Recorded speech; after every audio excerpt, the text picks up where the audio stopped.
Bahagi 1, ang ikatlong araw sa punong akasya, ang tawag mula sa kasambahay ang nagpatigil sa buong pamilya at namutla ang kanilang mamukha. Mga ginu at ginang, napakalapit ng hangganan sa pagitan ng isang mapagpasakop na manugang at isang anghel ng paghihiganti. Sa ikatlong araw, nang itali nila ako sa matandang puno ng akasya sa ilalim ng 40 gradong sikat ng araw sa Maynila, ang huling patak ng aking pagkatao ay naging abo. Hindi lang ako magdidiborsyo. Aalisin ko ang lahat ng kanilang mapakunwaring maskara at payakin ang mga salaynang ito dito sa lupa. Huwag lumayo sa screen, panorin hanggang sa dulo upang matamasa ang pinakamatamis at pinakamasayang paghihiganti. 3 araw na akong nakatali ang makamay sa likod, nakabitin sa sangangang matandang puno nga akasya sa loob ng aming bakuran sa Dasmariñas Village, Makati. Ang 40 gradong init ng Agosto sa Metro Manila ay naksuno sa huling natitira sa aking pagkatao. Dumadaloy ang pawis na parang ilog, nakakasunog sa mga sugat sa aking mapulso. Ang magaspang na lubid ay lumulubog sa laman sa tuwing nagpipilit akong gumalaw kahit kaunti lamang upang mahanap ang mas di masakit na posisyon. Ang init na umakyat mula sa mainit na semento ay tila tumatagos sa loob ko, niluluto ang buhay ang lahat ng aking maorgano, at 3 metro lamang ang layo. Sa malamig na lilim ng malaking payong hardin, si Consuelo Villanueva, ang aking mahal na biyanang babay, ay komportableng nakaupo sa isang yaring kawayan na upuan.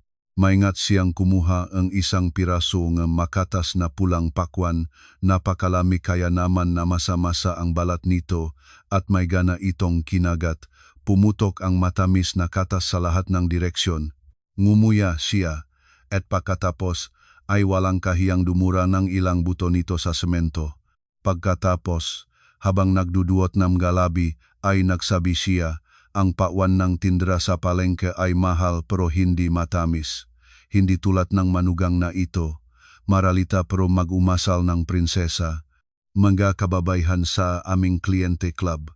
Hawak niya ang mamahaling smartphone na regalo ko sa kanya noong araw ng gaina at nakatutok ang kamera sa akin habang nak-livestream sa isang closed group na tinatawag ng mga asawa sa Forbes Park. Ang kanyang matalas, maingay na boses ay kumakalat sa tanghaling katahimikan. Tingnan ninyo ng mabuti. Isang daga na nakapasok sa bodegang bigas pero hindi alam ang sariling lugar. Isang ulila mula sa bahay ampunan na ang aking Rodrigo, direktor ng isang malaking IT company, ay nagkaroon ng karangalang pagkasalan. Ngunit ngayon, habang ang pamilya ay may kaunting kahirapan, at hiniling namin sa kanya na ilipat ang kanyang basurahan ng apartment sa aming pamangkin, nagtatanghal siyang magalit. Kung hindi ko siya tatutuwain ngayon sa pangalan ng kanyang mayumaong magulang, matatawa sa amin ng mataw sa kalye. Ibinaba ko ang aking maamata. Tinitingnan ang aking manhid na mga daliri sa paa na hindi na nakakaramdam ng kirot mula sa matagal na pagtayo sa dulong mga paa. Natuyo ang lalamunan ko at nangangati. Hindi ako walang masabi, wala na akong masalita para sa taong ito. 3 araw. Sa umaga ay itinatali nila ako sa ilalim ng araw, sa gabi ay ikinukulong sa bodega. Walang kahit isang patak ng tubig, walang kahit isang mumongang tinapay, at lahat ito dahil sa isang nakakatawang dahilan. Tumanggi akong isuko ang aking penthouse sa BGC na nakakahalagang $10 milyong, ang aking sariling pag-ari. Ang bakal na pintuan ay nakbukas ng may kalansing, binabasag ang nakabibigong katahimikan, pumasok sa bakuran si Rodrigo Villanueva. Nakasuot siyang makintab na sutlang polo at maingat na tinabas na pantalon, at may hawak na katat na briefcase na talagang kamukhang matagumpay na direktor. Nang makita niya ako na payat at nakabitin sa ilalim ng akasya, sandaling natigilan siya. May sumipot na kaguluhan sa kanyang mata, ngunit agad na pinalitan ng malamig na kalkulasyon. Nanay, hindi ka ba masyadong matagal sa kanya? Tanong niya. Maaring mahimatay siya. Makikita ng mga tao, ano ang iisipin nila sa ating pamilya. Inalis ni Rodrigo ang kuwelyo ang kanyang polo. Lumapit sa mesa, kinuha ang basong may malamig na tubig na ininom ni Consuelo at niubos ito ng isang higop. Nakunot no si Consuelo at tinitigan siya ng may pagamak. Naawa ka na sa iyong asawa. Ang makatulad niya ay kailangang turuan upang malaman nila ang kanilang lugar. Tignan mo, sumasang-ayon na siyang ibigay ang mga dokumento ng apartment. Ang ating Marichel ay nasa ganyang kalagayan, buntis, at bumalik mula sa ibang bansa. At ang lalaking nagparegla sa kanya ay hindi kinikilala ang bata. Kung wala siyang disente na apartment na nakasulat sa kanyang pangalan para sa darating na bata, masisira ang buhay ngayong kapatid. Huminga ang malalim si Rodrigo at lumapit sa akin. Kinuha niya ang aking baba. Ang kanyang mayos na mga kuko ay bahagyang tumimo sa aking balat. Bumaba ang kanyang boses. Sinubukan niyang magpakita ang simpatiya, ngunit bawat salita ay nakakasakit tulad ng talim ng kutsilyo. Milena, hinihiling ko sa iyo. Maging mas matulungin. Lumaki ka sa bahay ampunan, wala kang pamilya. Hindi mo naiintindihan kung gaano kasagrado ang dugong ugnayan. Si Marichel ang aking tunay na kapatid at ang kanyang anak ay aking tunay na pamangkin. Ang apartment na ito ay binili mo gamit ang pera na mapalat mong matanggap bago ang kasal. Ngayon ay mahirap ang pamilya. Ilipat ito sa aking pamangkin. Tiyahin mo siya. Hindi ka ba makakatindig na manood habang wala siyang bubong sa ulo? Ibinukas ko ang aking nanunuyong mga mata at direktang tumingin sa mapagkunwaring mukha ng lalaking minsan ko namang tinawag na asawa. 3 taon na ang nakalipas, akala ko ay nahanap ko na ang aking tahimik na kanlungan. Isang lalaki na handang hawakan ang kamay ng isang mahirap na ulila, hindi nangangalaga sa material na kayamanan. Naniniwala akong totoo ang kanyang pagmamahal. Pinaktatago ang aking katayuan bilang nag-isang tagapagmana ng Orlan Corporation upang tangkilikin lang ang dalisay at tunay na pagmamahal. Bubong sa ulo, bulong ko, ang aking boses ay pautal ngunit malinaw ang bawat salita. Isang penthouse sa Begeche na nakakahalaga ng $10 milyong nakarehistrong nasa aking pangalan. Tinatawag mo itong bubong sa ulo para sa anak na labas ng kasal ng iyong kapatid. Isara mo ang iyong bibig, sigaw ni Consuelo at hinagis sa akin ang balat ng pakwan. Malakas ang suntok. Ang balat ay dumausdos sa aking pisngi, nag-iwan ng pulang nagdurugo na gasgas. Ang aking anak ay isang prestihiyosong estudyante at ang aking apo ay isang tagapagmana na may gintong kutsara sa bibig. Sino ka para tawagin siyang anak na labas ng kasal?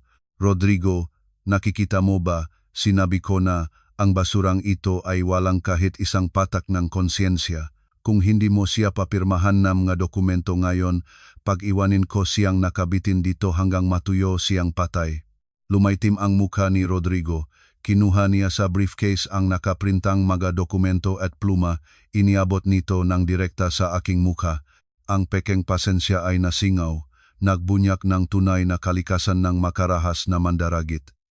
Handa na akong dokumento. Kung pipirmahan mo ngayon, mabubuhay tayo ng maayos muli at mamahalin kita tulad ng dati. Kung hindi, huwag mong sisihin ang aking ina sa kalupitan.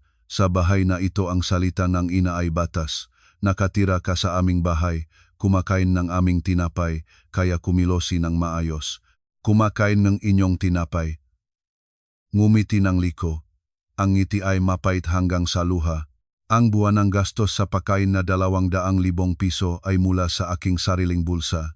Ang kanyang katayuan bilang direktor ay resulta ng aking lihim na paggamit ng aking makoneksyon upang ipasa sa kanya ang maproyekto. Kahit ang suot niyang polo ngayon ay binili gamit ang aking credit card. At ngayon, nakatayo sa harap ko ang isang kawan ng malintang na walang pag-aatubiling gumamit ng anumang paraan upang maubos sa akin ang huli nilang iniisip na mayroon ako. Pumirma, umungol si Rodrigo. Puwersa na idiniin ang pluma sa aking kamay, hindi na mamalayan na namumukto na ang aking mapulso mula sa masikip na lubid. Itinangra ko ang ulo at tumingin sa maningning na langit sa pamamagitan ng berdeng magadahon ng akasya, walang luha. Kakaiba, ngunit sa sandaling ito, na nahaharap sa pinakamababang kasamaan, ang aking isip ay naging nakakatakot na malinaw at tahimik. Ang pagpapasakop at pasensya para sa isang pekeng tahanan ay biglang nakaputol-putol sa libu-libong piraso. Nais nilang igiit ang isang mahirap na ulila sa sulok, ngunit hindi nila alam na kakaalis lang nila ng tatak mula sa Diablo. Umapaw na ang sarongang pasensya. Tapos na ang larong Cinderella na nagpapanggap na mahirap habang naghahanap ng tunay na pagmamahal. Oras na para malaman nila kung ano ang tunay na walang hanggang pagsisisi. Abala pa rin si Consuelo sa maliwanag na screen ng telepono. Ang kasiyahan sa kanyang mukha ay lalong kitang-kita habang binabasa niya ang mga komento na sumusuporta sa kanya mula sa gayunding pekeng magababaing sosyal. Ngunit hindi nagtagal ang kasiyahan. Isang matalas na tuktok ng telepono ang nagputol sa livestream. Hindi ito ang kanyang telepono, kundi ang sa akin, naiwanang nasa mabuting salamin na mesa katabi ng pinggan ng pakwan. Tumingin siya sa screen kung saan lumabas ang isang hindi kilalang numero na walang pangalan. Sa mga maralita ay palagi na lang may pareho problema. Mangutang kaya o manloloko, bulong niya at pinababa ang tawag. Ngunit ang kabilang dulo ng linya, tila hindi sumusuko. Muling tumunog ang tawag ikalawa, ikatlo. Nakunot no nang magalit si Rodrigo. Nanay, sagutin mo, sino ang nakakainis na iyon? Sa kalagitnaan pa ng mahalagang usapan, si Consuelo ay may sama ng loop na pinindot ang button para sagutin at upang ipakita ang kanyang kapangyarihan, binuksan niya ang loudspeaker. Mula sa kabilang dulo ay lumabas ang mababang, mapangyaring boses ng isang lalaki, nanginginig mula sa pinipigilan na galit.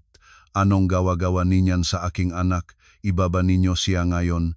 Si Consuelo ay 3 segundo na natulala, pagkatapos ay sumabog sa malakas matalas na halakak. Ay naku sa inyong anak. Kayo ba po, lolo? Tumakas mula sa bahayng bali. Ulila si Milena. Inilabas namin siya sa lupa. Saan siya nagkaroon ng ganong pekeng ama? O kayo kaya ay miyembro ng kanyang grupo ng manloloko? Nagtatangkang bantaan ako? Tatawagan ko ngayon ang pulis. Ipapakulong kayo ng matagal. Ikaw ay baliw na babay, maghintay lang kayo. Umungal ang boses sa kabilang dulo tulad ng sugatan na hayop. Maghintay, maghintay. Ang gutos ni Consuelo. Pinindot ang end call button at itinapon ang aking telepono sa timbayan ni malamig na tubig. Ganyan ka makaputol at hindi ka na makatawag pa sa iyong mamanloloko. Nakabitin ako sa puno ng nakayuko. Ang ngunit ang sulok ng aking mga labi ay bahagyang nanginig sa isang enkiti. Ang boses na iyon, kahit na sinisikap kong iwasan ito sa loob ng 3 taon, paano ko ito hindi makilala? Ito, ang aking ama, si Victor Orlan, tagapanggulo ng lupon ng Orlan Corporation. Marahil, habang ang mababaing walang ginagawa ay nagbabahagi in murang livestream na tuklasan ng Security Services at Cyber Division ng korporasyon ang larawan ng kanilang tagapagmana na inilalatag sa kahihiyan. Ang langit sa itaas ng pamilyang ito ni Rodrigo ay talagang malapit ng gumuho. Nagsimulang mawalan ng pasensya si Rodrigo. Ang tawag na iyon ay tila nagpahiwatig sa kanya ng isang bagay na hindi tama, bagaman hindi siya naniwala na maari akong magkaroon ng anumang suporta. Naglalakad siya pabalik-balik sa mainit na semento. Ang kanyang kinintap na mga sapatos ay paminsan-minsan ay tinatapak ang puno ne akasya. Milena, maubos na ang aking pasensya. Umunggal siya, pinagsama ang karapatan sa aking dibdib. Huwag mo akong pilitin na gumamit ng lakas. Kung hindi ka pipirma, tatawagan ko ang abogado at magsampang ang isang panik na diborsyo. Pagkatapos ay alis ka sa bahay na ito nang walang dala. Napagod na, itinangra ko ang matalukap ng mata. Tinuksok ng araw ang aking mga mata, napilitan akong pumikit. Diborsyo, maganda, tawagin ang iyong abogado. Talaga, nagbukas ng pakpak, bastos. Dumura si Consuelo nga butong pakwan sa lupa, tumalon at nagsalisingam nga manggas at pinuntahan ako. Kinuha niya ang walis na nakatayo sa sulok at malakas na tinampal ang aking binti. Huwag mong isipin na ang diborsyo ay ganon kadali. Hanggat hindi mo ibinibigay ang apartment na $10 milyong, buhay kang magiging taong ang pamilyang ito at patay na multong ang bahay na ito. Sasalin kita ngayon sa iyong katinuan.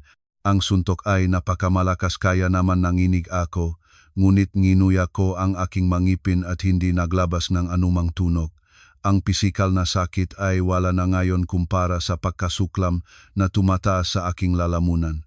Gumugol akong 3 taon ng aking kabataan, tumakas mula sa pangangalaga ng bilyon-bilyong imperyo ng negosyo, lumipat mula sa isang maluho na bahay upang matuto kung paano maktawad sa palengke para sa bawat sentimo, matiyagang naglilingkot sa masamang biyenang babay at nag-aalaga sa karera ngang mapagkunwaring lalaki, at lahat ito kapalit ng kahihiyan at pagamak. Isinara ko ang aking mata.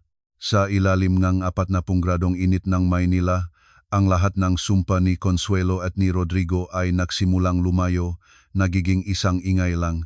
Hindi ako nawalan ng malay. Nahihintay sa batingaong kamatayan ng nabulok na pamilyang ito, at ito ay tumunog. Hindi isang magalang na katok sa pintuan, kundi isang nakabibinging lagabok. Bam! Ang mabibigat na bakal na pintuan ng mansyon na ipinagmamalaki ni Rodrigo sa kanyang nga kaibigan ay natanggal mula sa mga bisagra. Ang 2 dahon ay bumaksak ng maingay sa semento, nag-ikot ng mga pirasong tisa. Ang alikabok ay bumangon. Si Consuelo ay nagsigaw ng malakas, nabitawan ang walis at umatras, natisod sa paang silya at bumagsak sa lupa. Si Rodrigo ay nangatog, nabitawan ang karapatan, lumayo ang lahat ng dugo mula sa kanyang mukha. Sa pamamagitan ng ulap ng alikabo, dahan-dahan na pumasok sa bakuran ang isang napakalaking itim na Toyota Alphard. Kasunod nito ay 3 malalaking premium na SUV. Umaatungal ang mga makina at puno ngang malawa na bakuran. Ang mga makintap na sasakyan na may elite na plaka, tulad ng mga tangke, ay dinurok ang lahat ng pekeng pagmamalaki ng pamilyang Villanueva. Ang mapintong sasakyan ay sabay-sabay na nabuksan, 10 lalaki sa itim na polo at madilim na salamin na may katawan ng mga bato ay lumalabas sa labas. Kumilos sila ng mabilis at tumpak, agad na kinukunan ang buong nasasakupan ng mansyon. Ang tanghaling katahimikan ay napunit ng sumisikip na kapaligiran ng isang lakas na sumasaklaw sa lahat. Mula sa harap na upuan NG Alphard ay lumabas si Danilo, pinuno NG Seguridad, na nagsilbi sa aking ama bago pa man ako ipangganak. Ang mukha ang 50 taong gulang na lalaking ito, na puno ng paklat, ay ngayon ay baluktot mula sa galit. Hindi man siya tumingin kay Rodrigo at Consuelo, kundi sa malawak na hakbang, tulad ng isang gutom na tigre, ay tumakbo patungo sa puno ng akasya. Danilo, bulong ko, at biglang nasaktan ang mamata, hindi mula sa awa sa sarili, kundi mula sa pamilyar na pakiramdam nga kaligtasan na matagal ko nang hindi naramdaman. Ginang, napanahuli po ako. Nanginig ang boses ni Danilo, sa loob nito ay parehong sakit at galit. Isang pagalaw ang espesyal na kutsilyo ay pinutol niya ang makapal na nylon na lubid. Nawalan ng suporta ang aking katawan at nagsimulang bumagsak. Ngunit hindi ako natamaan mainit na semento. Hinawakan ako ni Danilo ng maingat, tulad ng isang mabuhay na kayamanan, at agad niyang inalis ang kanyang itim na polo, isinuot ito sa aking manggaduguan na balikat. Gaginang naamuan si Rodrigo, lumabas ang kanyang mamata mula sa mga eye socket, tumingin siya sa akin, pagkatapos sa mga gwardiya na nakatayo ng hindi gumagalaw, tulad ng mga estatwang tanso.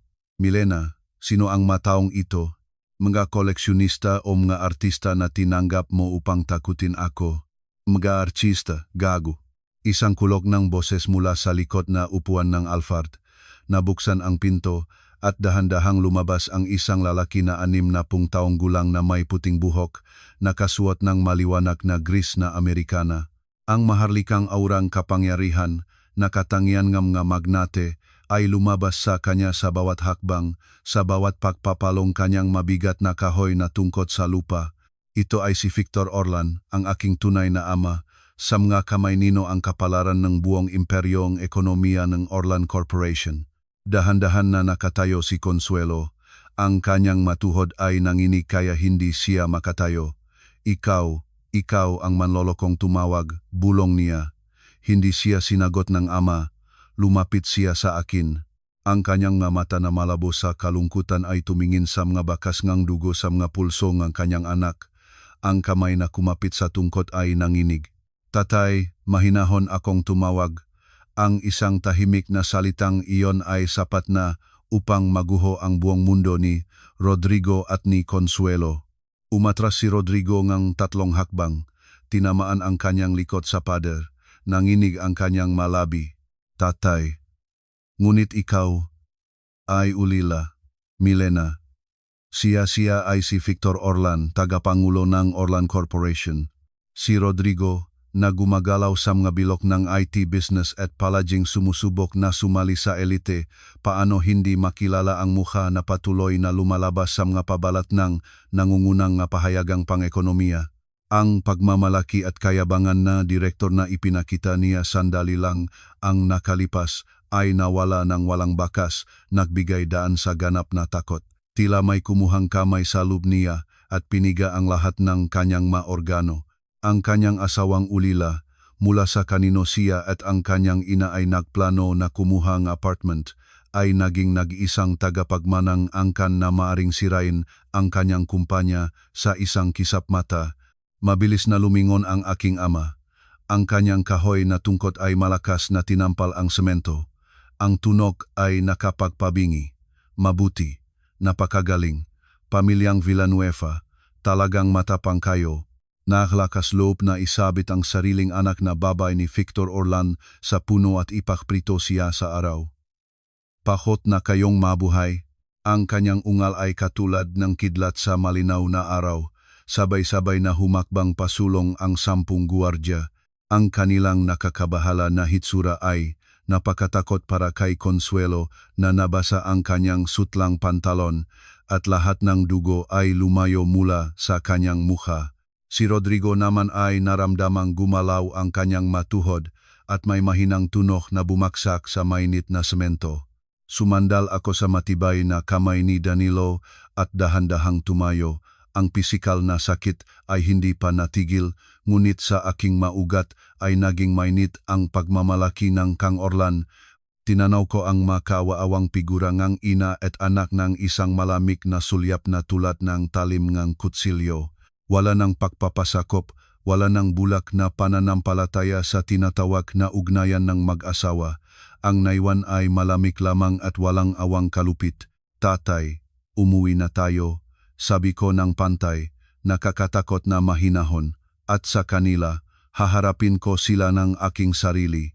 Nagsisimula pa lang ang kasiyahan.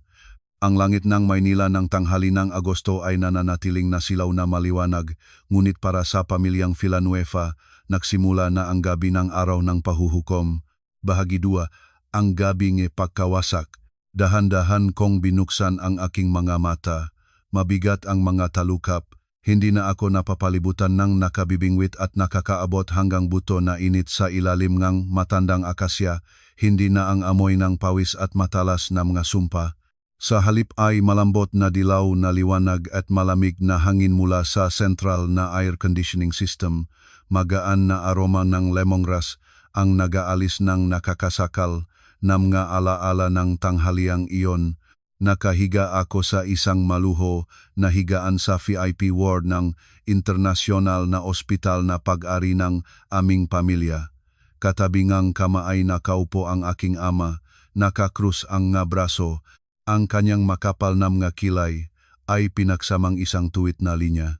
Nang makita niya na gumising na ako, ang kanyang mahigpit na mukha ay bahagyang lumambot, ngunit ang mga mata ay nagniningas pa rin na may dimatawid na galit. Nakatayo si Danilo ng parang sundalo sa sulok ng silid, may hawak ng makapal na folder ng madokumento. Anak, gumising ka na. Sinabing doktor, mayroon kang heat stroke at pagkapagod. Mga mababaw na gasgas lamang, ngunit kailangan kang magpahinga. Kinuha nga ang aking kamay kung saan nakasingit ang drip.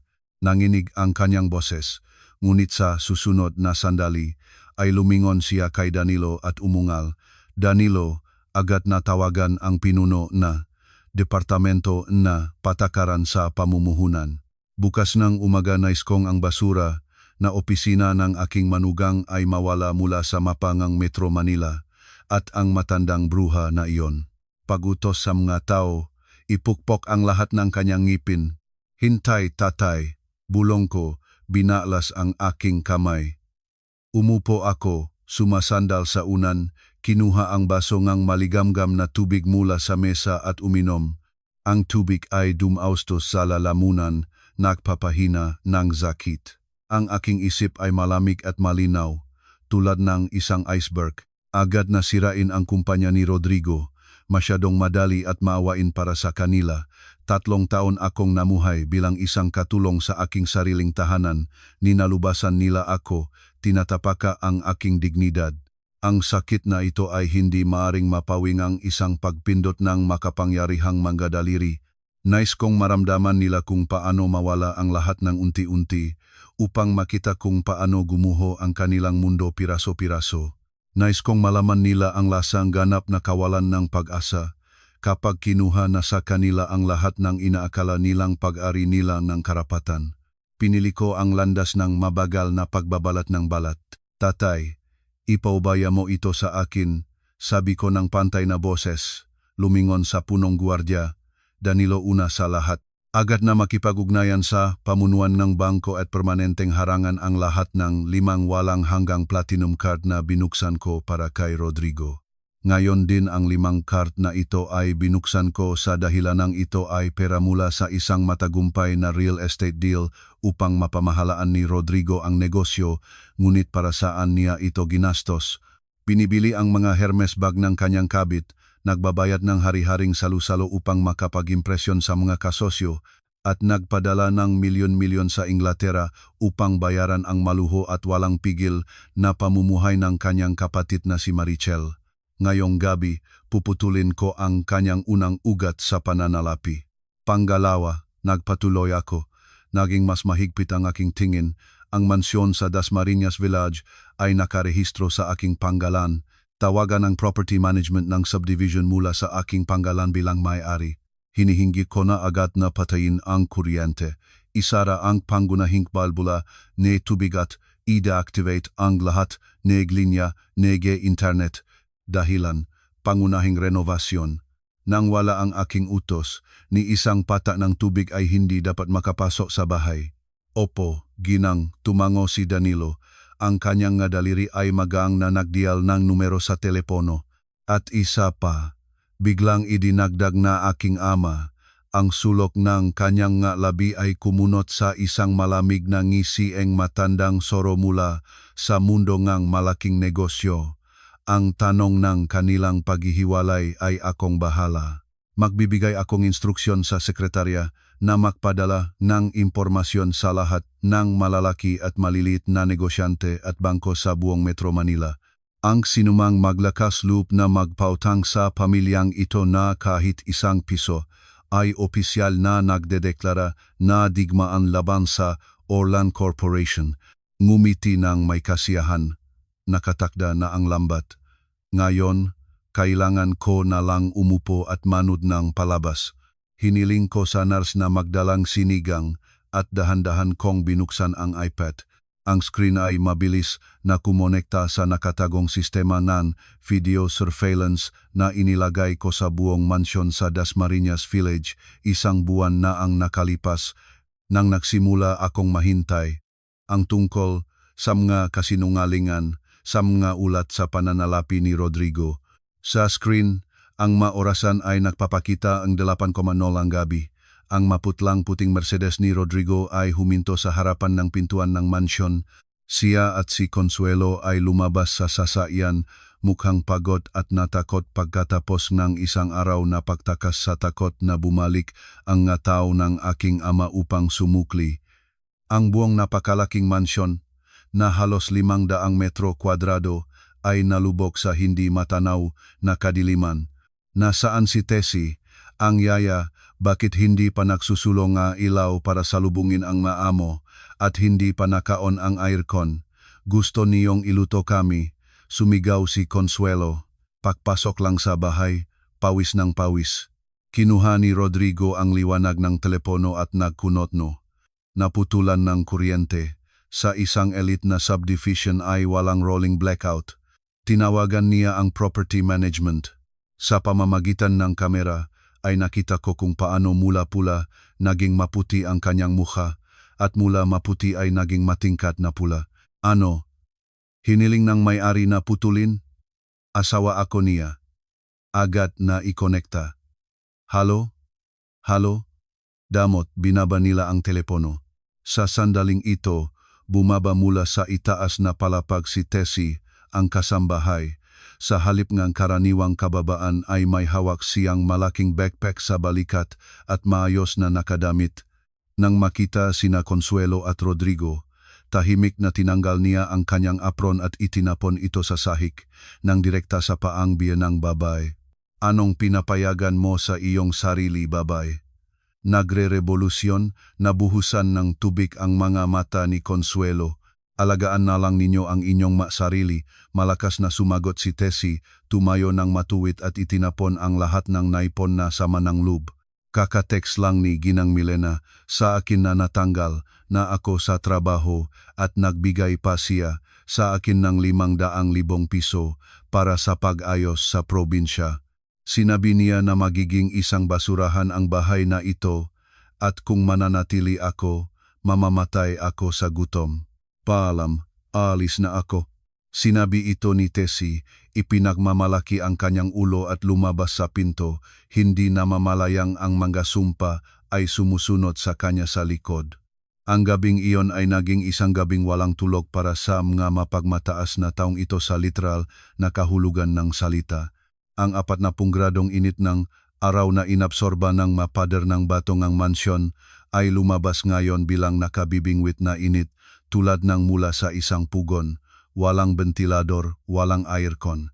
Tumakbo si Consuelo sa banyo upang banlawan ang kanyang mukha, ngunit gaano man niya paikot-ikutin ang gripo, walang kahit isang patak ng tubig na lumabas, ang pangunahing balbula ay nakasara. Hindi gumagana ang wifi. Kahit ang cellphone signal sa lugar ay hindi matatag. Sa kawalan ng pag-asa at pagod sa init, lumabas si Consuelo sa balkon upang maghanap ng signal. Kinuha niya ang telepono at nagsimulang tumawag sa kanyang mga kaibigan mula sa mataas na lipunan upang humiram ngang pera o makahingi ngang tutulugan sa gabi. Halo Carmencita. Mahal, may counting problema kami dito. Maari ba kaming matulog sa inyo? Ano? Sino ang tinatawag mong manloloko? Halo? Tumawag siyang pangalawa, 3 beses.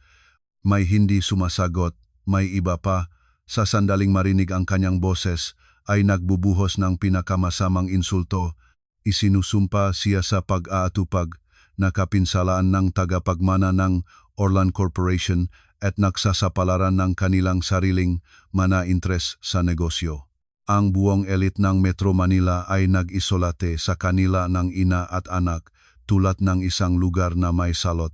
Sa screen ng iPad ay nakita ko si Rodrigo, nakaupo na may nakayukong ulo sa mahal na katad na sopa na mainit na at malakit na sa pawis.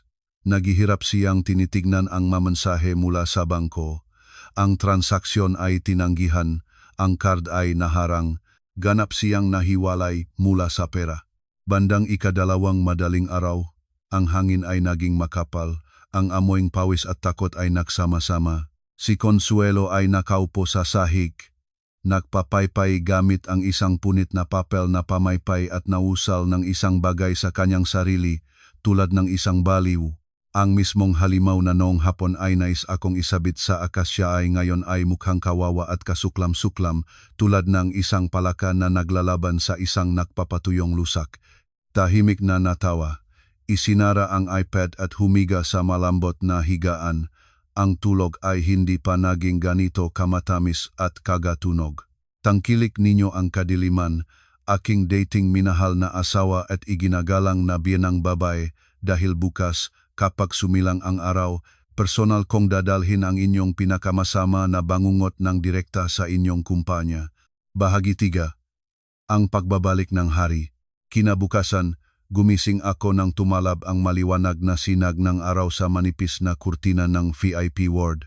Kumpara sa kaawaan, pagod, at walang magawang kalagayan sa ilalim ngang akasya nung kahapon, ngayon ay ganap akong nabago.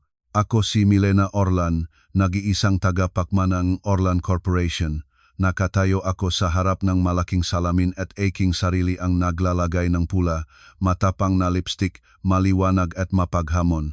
Ang shade na iyon na hindi ko nangahas gamitin sa loob ng 3 taon dahil sa takot na tatawaging bulgar ako ng biyenang babae. Ang mahabang itim na buhok na karaniwang mabilis ko lang pinipiguil ngang isang plastik na alak ay ngayon ay perpektong itinuwid at marangyang nakapatong sa balikat ng isang espesyal na gawa na itim na Amerikana. Ang matulis na takong aking sapatos ay nagpapalayo ngang malamig at matibay na ritmo sa sahig na marmol. Ngayon, pupunta ako upang mangolektang mautang. Tama ng alas 9 ng umaga, isang malaking itim na makintap na Toyota Alphard ay huminto sa harap ng isang mataas na gusali sa sentro ng negosyo ng Makati kung saan matatakpuan ang IT kumpanya na ipinagmamalaki ni Rodrigo. 4 na matibay na guwardiya sa itim na polo na pinamumunuan ni Danilo ay lumabas ng sasakyan, naglilinaw ng landas para sa akin patungo sa pangunahing pintuan. Ang babaeng nasa reception, na karaniwang tinatawag akong probinsya ng asawa na nagdadala ng tanghalian ng may pagamak, ay natuliro at umatras, nabitawan ang lipstick na kakabuhos pa lang sa kanyang mga labi sa paningin ng aking kahangahangang kasamahan. Hindi na kailangang magulat, malamig kong pinakawalan at tuwirang nagtungo sa VIP elevator para sa pamunuan. Sa sandaling ito, sa bulwagan ng pagpupulong ng lupon ng direktor sa ika-20 palapag, ang kapaligiran ay talagang mapangamba. Nakatayo sa koridor, malinaw kong narinig sa pamamagitan ng mahal na kahoy na pinto ang desperadong masigaw ni Rodrigo, magagino ng mga shareholder, huwag mag-alala. Teknikal lang na pagkakamali sa bangko ito. Ang daloy ng pera mula sa aming anghel na mamumuhunan ay may babalik ngayong umaga.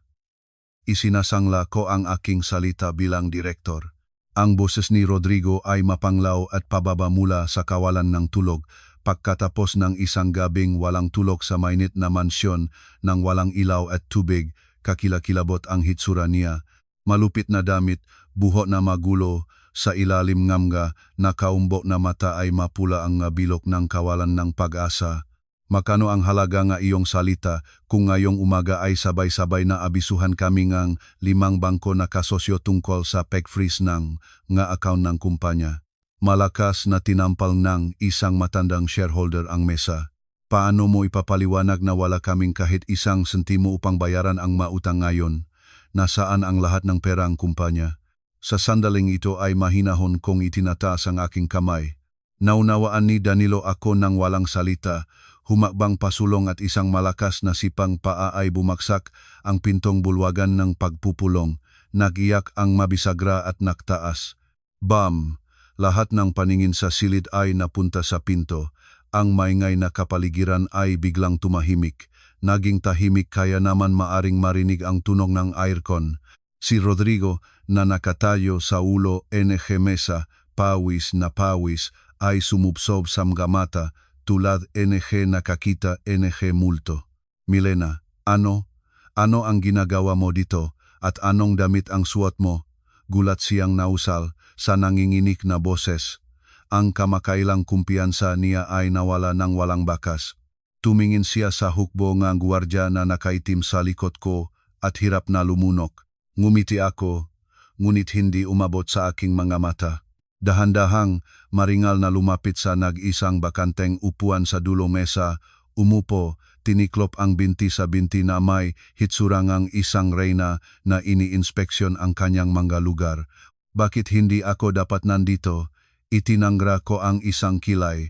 Ang aking boses ay tumunok ng dalisay at malinaw, ngunit may bigat ng 1,000 kilo. Naparito ako upang tingnan kung paano ipaliliwanag ng ating kagalang-galang na direktor ang pakawalang prangang kumpanya. Nasisira ka na ba? Ito ay isang saradong pulong ng lupon ng direktor, hindi isang lugar para sa tantrum ng babae. Seguridad ilabas siya, sumigaw si Rodrigo, sinusubukan na mapanatili ang nalalabing kanyang muha sa harap ng mga shareholder, ngunit walang gumalaw sa lugar. Ang mga shareholder ay may hinala at pakondena na tumingin sa isa-isa at sa akin.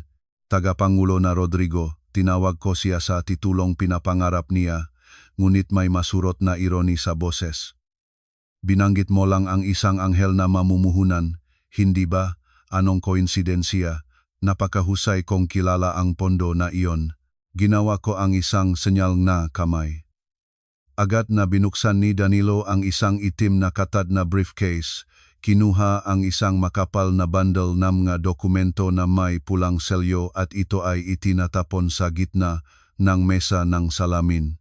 Ang folder ay dumausdos at huminto ng direkta sa harap ni Rodrigo. Mga gino na shareholder, tiyak na palagi kayong nagtatanong, anong bulak na anghel na tagapagtaguyod ang walang kondisyon na naglalagay ang pera sa isang batang IT company na may mamalupit na ulat sa pananalapi sa loob ng 3 taon. Tama, binubok kong tingin ang silit, papatapik sa mesa gamit ang aking mga daliri. Ngayon ay may karangalan akong ipakilala sa inyo ang taong nasa likod ng anghel na pondong tiwala, ang nag-isa at tunay na nagpapawatang sa kumpanyang ito. Ito ay ako, Milena Orlan, at gayon din, ang ulila, ang asawang nanginginig na direktong ito. Sumabog ang bulwagan sa mga gulat na boses. Ang mga shareholder ay nagmadali sa folder ng mga dokumento, baliw na binabaliktad ang mga pahina, inihahambing ang mga lagda at selyo. Si Rodrigo ay natigilan sa lugar niya, gumalaw ang kanyang ngabinti, at ang kanyang mukha ay mula maputi ay naging abo-abo. Umatras siya, tinamaan ng kanyang likod sa dulo ng mesa. Ang kanyang malabi ay walang ingay na gumagalaw. Hindi maari. Ikaw, ang pondo, sa iyo, mismong ang ulilang iyon mula sa lupa na sinusubukan ng ikaw at ng iyong ina na matuyo sa araw kahapon.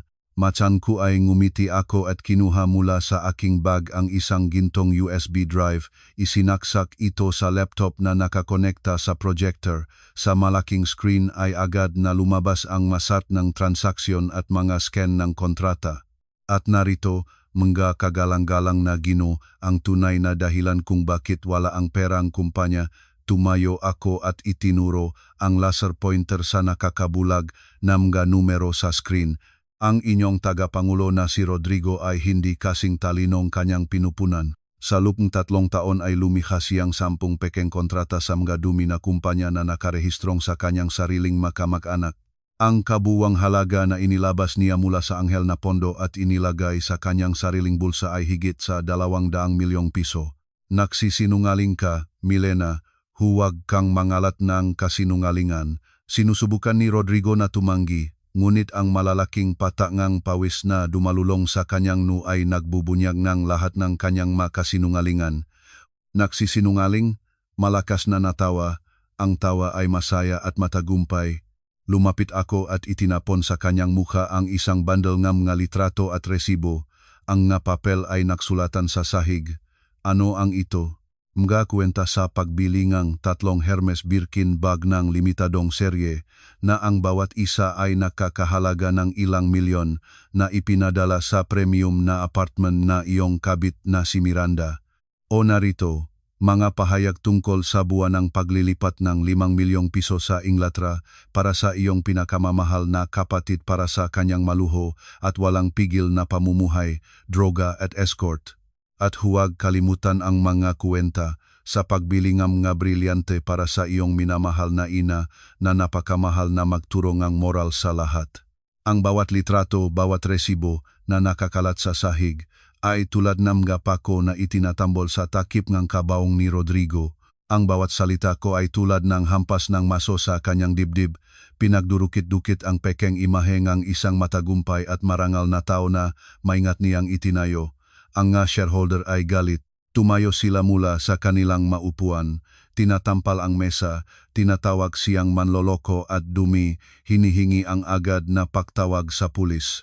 Mula sa isang impluensyang tagapangulo ay biglang naging isang maruming daga. Inihagis sa kalye na may malaking utang at pananaw ng pagkakulong. Ang multong ang kapangyarihan na hawak niya sa buong buhay ay dinurog ko sa abo. Hindi natagalan ang napakalaking presyon. Ang mabinti ni Rodrigo ay gumalaw. Bumaksak siya sa kanyang matuhod sa harap ng mga shareholder at pagkatapos, nakalimot sa anumang dignidad, ay gumapang sa lupa ng nakaluhod. Kinuha niya ang lapel ngang aking Amerikana at ang kanyang mga mata na punong luha na tumingin sa akin ay nagmakaawa. Milena, asawa ko, nagkamali ako. Ang diablo ang nagbiyani sa akin. Inulit ng ina. Lagi na lang humihiling si Marichel. Pakiusap sa iyo. Para sa mga taon ng aming kasal, para sa mga beses na naghanda akong sabaw, para sa iyo nang may sakit ka, bigyan mo ako nga pagkakataon. Ibabalik ko ang 200 milyong piso na iyon. Magsisikap akong tulad ng isang baka upang maibigay sa iyo ang lahat. Huwag lang akong ilagay sa kulungan. Milena, umiyak siya. Ang uhog at luha ay nangagos sa kanyang mukha. Sinubukan niyang yakapin ang aking mabinti. Katabi ko sa mesa ay isang baso ng tubig. Malamig akong humakbang ng isang hakbang paatras at humampas ng paa. Zing! Ang matalas na sipa ay hindi lang nakpaputok ng baso, kundi direkta ring napunta sa balikat ni Rodrigo. Itinatapon siya sa sahig. Ang mga piraso ay naksulatan. Ang tubig ay sumilap sa kanyang mukha. Ang nasirang basong ito, tulad ng ating ugnayan, ay sirang-sira, naubos na at hindi na maaring muling maipon. Tumingin ako sa kanya mula sa itaas ng may matinding pahamak. Ang aking boses ay matalas, tulad ng isang pangahit. Magsikap tulad ng isang baka upang ibalik ang utang. Wala kang karapatang gawin iyon. Hintayin ang pag-aral at maghanda ka sa paggain ng kanin ng presyon sa kulungan, dating asawa. Lumingon ako at ang tunog ng aking mata kong ay may kapangyarihang tumunog sa katahimikan. Lumabas ako sa bulwagan ng pagpupulong, nag-iwan sa likod ko ngang desperadong mga sigaw at pakiusap ng isang taong nahulog sa pinakaibaba ng impyerno. Isa pa baba.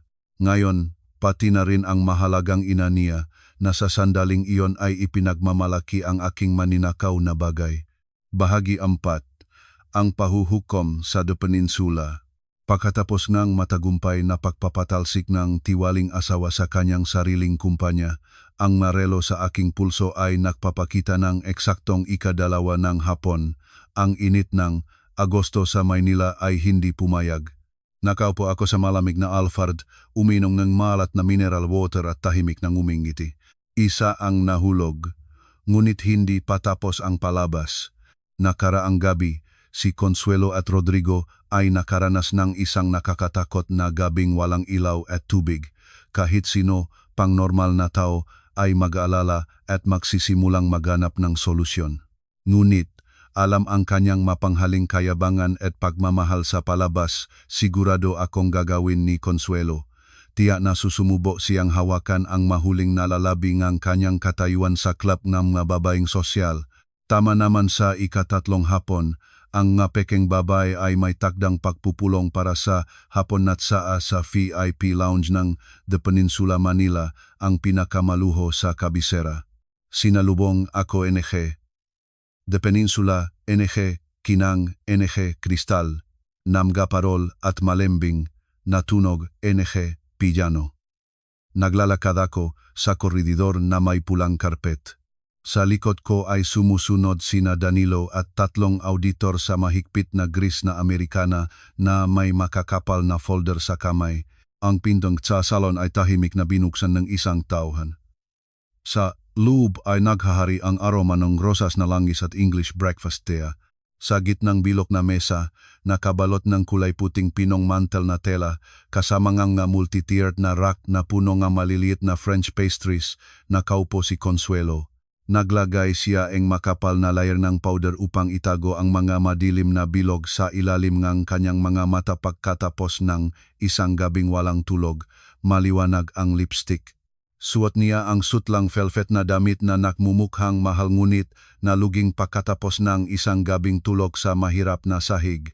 Ato Diyos, ang unang nakita ko ay ang isang emerald na kuwintas na laki ng hinlalaki ko, tamat na nakahiga sa kanyang makapal na leg.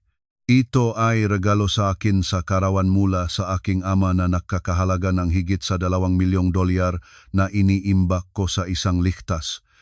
At ang matandang magnanakaw na ito, habang pinapahirapan nila ako, ay binasag ang ligtas at isinuot ito upang ipagmalaki sa lahat. Uy mga babae, huwag kayong mag-alala, Ang aking Rodrigo ngayon ay pumipirma ang isang kontratang bilyon-bilyon at ang maliliit na problema sa bangko ay maayos niya agad at ang aking manugang natuto na siyang leksyon, tahimik na tulad ng isang tuta. Tingnan ninyo, ngayong umaga ay dinala niya mismo sa akin ang emerald na kwintas na ito bilang tanda ng pahingi ng tawad. Naktipon ang magababay sa paligid niya, humahanga. Ang kwintas ay talagang maganda. Kawawa lamang, nakasuot ito sa lig ng isang magnanakaw. Ang aking malamig na boses ay nagpaputol ng pekeng kapaligiran na iyon sa mga piraso. Lahat ay lumingon. Si Consuelo ay bumukas ang mata sa akin. Ang macharon na may keso ay nahulog mula sa kanyang kamay ng direkta sa tasa ng saa. Nagpapalabas ng likido. Nausal siya. Ang lahat ng dugo ay lumayo sa kanyang mukha. Ikaw, ano ang ginagawa mo dito? Sino ang nagpayak sa iyo na magbihis ng ganyan at pumasok dito? Dahan-dahan akong lumapit. Ang aking matakong ay may karangalang tumunok sa sahig na parket. Bakit hindi ako dapat nandito? Bilang may-ari ng platinum card ng The Peninsula, may karapatang mag-imbitahan ako ng pangkat ng ma-auditor para sa isang tasa ang tasa. Ang mga babae ay nagtinginan sa isa't isa. Pagkatapos ay tumingin sa profesional na pangkat sa likod ko. Malamig na humakbang si Danilo pasulong at hinarangan ang nag-isang labasan mula sa lounge. Consuelo, sumasandal ako sa kamay sa mesa at yumuyuko sa kanya, mahinang nagsalita sa pagitan ng ngipin. Ang kwintas sa inyo ay natural na Colombian emerald, binili sa isang auction sa Hong Kong sa halagang mahigit $2 milyong.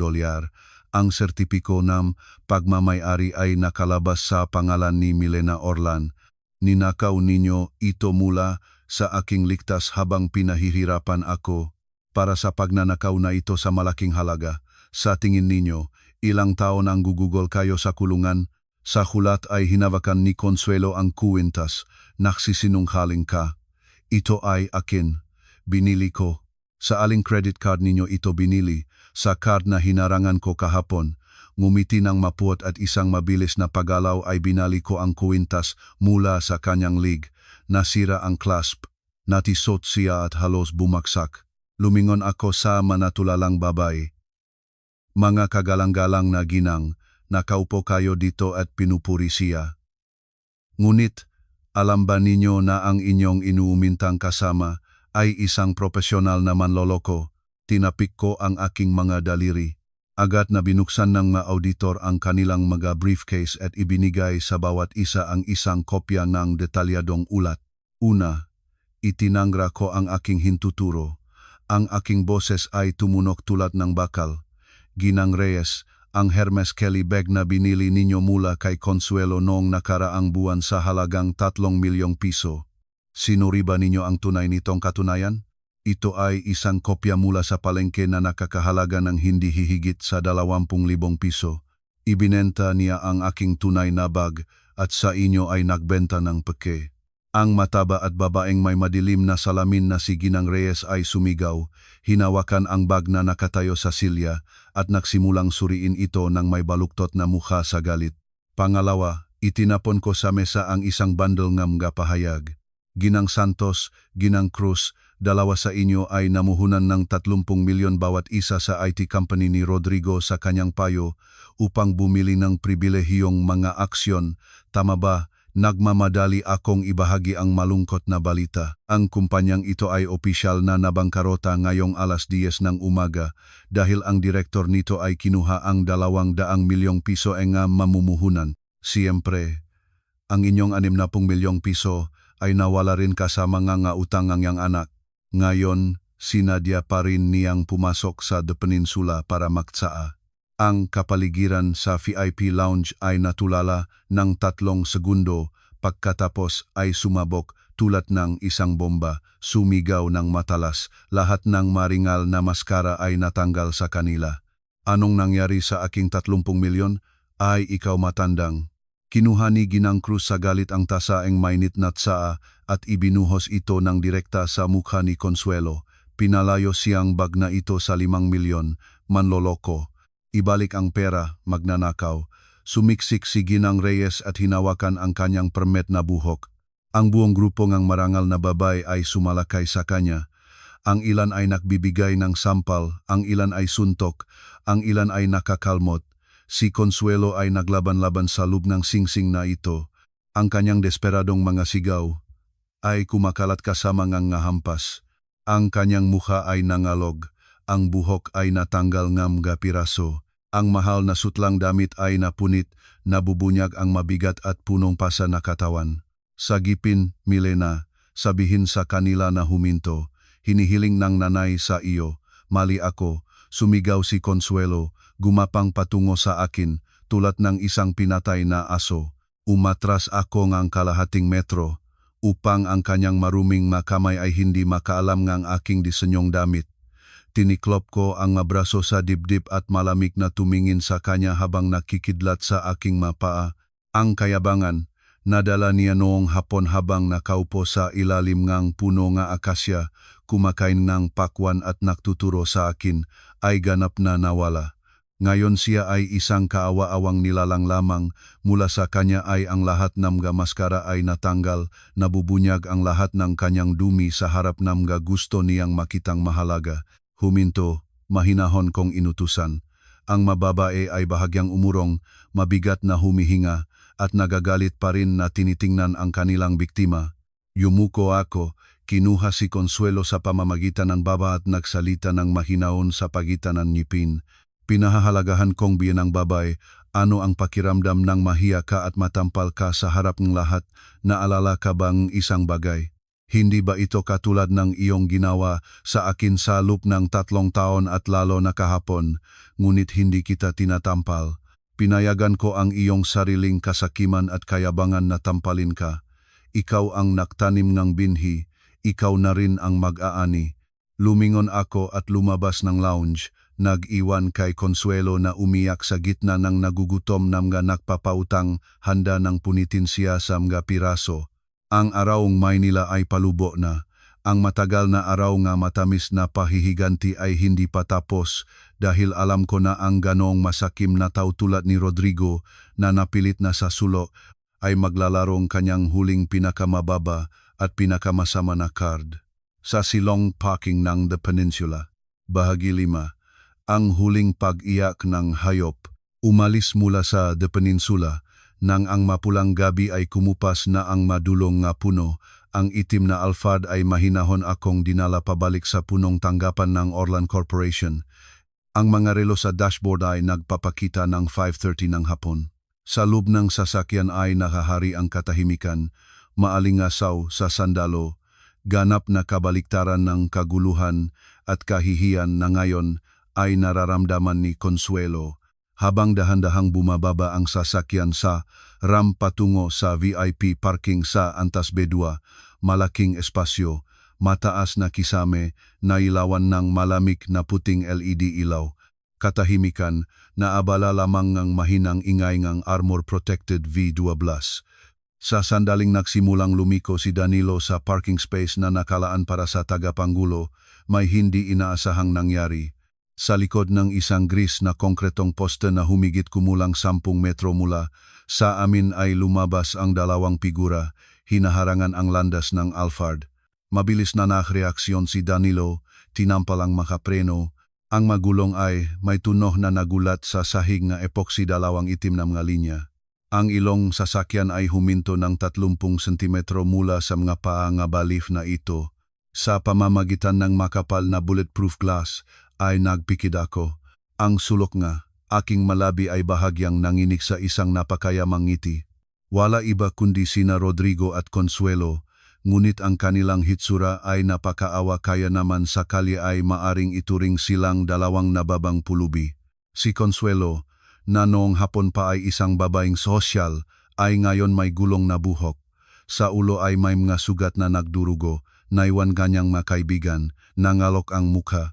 Ang mamata ay naging mapuwit. Ang kanyang mahal na damit ay napunit sa mga piraso.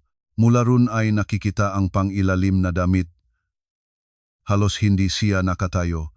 Kumakapit sa braso ni Rodrigo at nagbubuntong hininga. Hindi mas maganda ang hitsura ni Rodrigo. Ang maningning na umaga na direktor ay naging isang hamak. malupit ang polo, natabunan ang nga butones, ang kanyang mamata ay pula sa dugo. Sa kanila ay nakikita ang pagkalitongeng isang hayop na napilit sa sulok. Pinakamahalaga, sa kanyang kanang kamay ay may hawak siyang kutsilyo ngang gulay na halos 20 sentimetro. Maliwanag ang talim nito sa malamig na ilaw ng bumbilya. Sa kaliwang kamay niya ay may hawak siyang isang kulubot na folder. Milena, lumabas sa sasakyan, humagalpak si Rodrigo, pinuputok ang kutsilyo sa hood ng armored na sasakyan na nakakahalaga ng 10 milyon. Sa palagay mo ba, dahil sinira mo ang aking kumpanya at hiniya ang aking ina, ay mabubuhay kang maayos? Lumabas. Danilo nang may malungkot na mukha ay umaabot sa ilalim ng upuan para sa isang telescopic baton. Magnanasang turuan ang walang hiya, ngunit ihinarang ko siya. Si Danilo ay umupo at tahimik na kinalok ang napinto. Tingnan natin kung ano ang kaya ng isang asong nakaangkla. Yumuko ako sa control panel at binuksan ang panlabas na announcement system. Ang aking boses ay kumalat sa walang tao na parking malinaw, tahimik at mapangyari. Nakikinig ako sa inyo, tagapangulo na Rodrigo. Nagdala kayo ng kutsilyo sa punong tanggapan ng Orlan Corporation upang harangan ang aking daan. Gusto ninyong idagdag sa inyong akusasyon sa pagnanakaw ang pagtatangkang pagpatay din, hindi sapat ang 15 taon sa kulungan? Sa pagdinig ng aking boses, lalong nagalit si Rodrigo. Pinalok niya ang nga papel sa harap ng windshield. Huwag mo akong takutin. Wala na akong mawawala. Umungal siya. Tingnan mo dito. Ito ang ating kasunduan sa kasal na iyong mismo ay pinirmahan 3 taon na ang nakalipas. Sa palagay mo ba ay tanga ako? Lihim kong pinalitan ang appendix. Malinaw na nakasulat dito na sa kasong diborsyo, ang lahat ng ari-ariang nakarehistro sa pangalan ni Milena Orlan, kasama ang iyong penthouse sa BGC na 10 milyong dolyar, ay hahatin sa kalahati pabor kay Rodrigo Villanueva. Kaya iyon pala. Mula sa simula ay plano na niyang kunin ang lahat mula sa akin. Talagang kawawa naman niya. Ang aking naivete ay namatay na matagal na sa kanyang bulok na pamilya. Si Consuelo, nang marinig ang tungkol sa pera, ay biglang nagbago at sumiga. Tama, gusto mo bang palayasin kami bastos? Hatiin ang ari-arian. Mayroon kang isang buong korporasyon. Kailangan mong ibalik ang bahay ng aking apo. Kailangan mong bayaran ang utang ni Rodrigo na 200 milyon.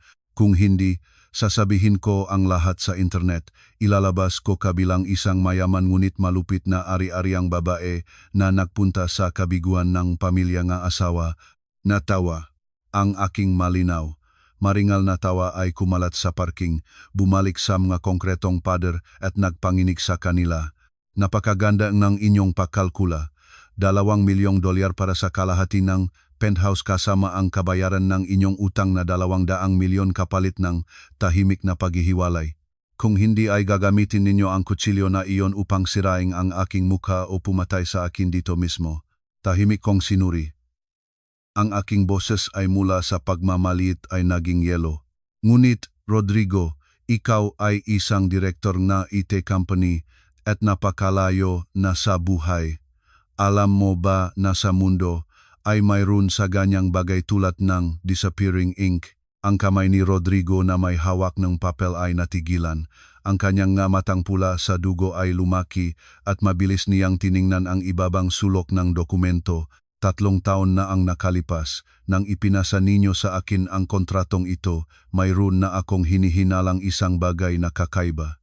Kaya ang pluma na ginamit ko sa pagpirma ng mapanaksak na kondisyong ito ay isang pluma na may disappearing ink. Mahinahon akong sumandal sa malambot na katat na upuan. Ang ink na ito ay tumatagal ngang hindi hihigit sa 48 oras. Pagkatapos ay ganap itong nawawala na hindi nag-iwan ng kahit na pinakamaliit na bakas. Ibuka ang inyong mamata tulad na aso at tingnan kung ano ang nasa lugar na aking lagda ngayon. Sa gulat ay ibinaling ni Rodrigo ang huling pahina. Sa maliwanag na ilaw ng mga bumbilya ang lugar sa ilalim ng linya ni Milena Orlan ay malinis na malinis, walang lakda, walang fingerprint. Ang papel na inakala niyang huling pambubuhay ay simpleng basura lamang. Hindi maaari. Desperadong sumigaw si Rodrigo. Ang kanyang makamay ay nangatog. Pinigupit ang kasunduan at inilaglag ito sa sahig. Ang huling pag-asa ay malupit at ganap na niurakan. Siya ay nasira, ngunit ang kawalan ng pag-asa ay mabilis na naging pagkabaliw ng isang mandaragit na nakulong sa isang bitag. Niloko mo ako, papatayin kita, sumigaw si Rodrigo at tulad ng isang mabangis na hayop ay tumalon sa hood ng Alphard. Nagsimula siyang galit na manggutsilyo sa windshield ng direkta sa harap ko. Keng, nga nakabibingi na hampas, kumikislap ang maspark, ngunit ang manipis na talim ng kutsilyo ay hindi nakakagawa ng kahit isang gasgas sa pinakamataas na klasang bulletproof glass. Naatnuban ang talim, nayukod, at bumalik, pinuputol ang kanyang piski. Si Consuelo sa ibaba ay sumigaw at umiyak, pinupukpok ang kanyang mahita. Patayin mo siya, anak, patayin ang serpienteng ito. Sa sandaling ito, mula sa ram ay dumating ang nakakabit na hiyaw ng masiren ng pulis. Ang asul at pulang kidlat ay nakalat sa mga gris na pader. 3 van ng SWAT na may sariling siren ay biglang pumasok sa parking at nang mabilis na lumampas ay lumikha ng isang mahigpit na bilog. Lumingon si Danilo at tumango sa akin. Ang pagtawag sa pulis ay bahaging plano na binalaan ko siya. Nang umaalis kami sa The Peninsula, 10 mandirigma sa bulletproof vest na may baril at kalasag ang lumabas ng sasakyan. Ihulog ang sandata, tumayo, huwag gumalaw, kamay sa ulo, isang utos mula sa megaphone ng komanda. Si Rodrigo, nakatayo sa hood, ay tumingin sa sira-sirang kutsilyo sa kanyang kamay pagkatapos sa mga itim na baril na nakatutok sa kanya. Gumalaw ang kanyang mga binti. Dumausdos siya mula sa makinis na hood at bumaksak sa malamay na sahig. 2 mandirigma ay agad na nagmadali sa kanya at pinindot ang kanyang mukha sa lupa. Malamig na nagpaputok ang naposa sa kanyang pulso. Si Consuelo din ay hindi nakawala. 2 policewoman ay pinaikot ang kanyang braso at hinila siya palayo. Pumalak siya at sumiga. Tulungan ninyo ako. Ang pulis ay kumukuha ng matuwid na tao. Ang walang utang na loob na manugang ay niloko ang biyenang babae. Ibinaba ko ang salamin ng eksaktong 5 sentimetro upang ang aking boses ay malinaw na marinig. Mga kababayan sa pulis, hinihiling kong isulat sa ulat, malamig akong nagsalita. Ang 2 ito, na may malamig na sandata, ay humarang sa aking daan, nangikil ng $5 milyong at sinubukang sirain ang ari-arian. Ang video recorder ng sasakyan at mga kamera ng parking ay naitala ang lahat. Itinangra si Rodrigo. Ang kanyang mukha ay direkta sa bintana ng aking sasakyan.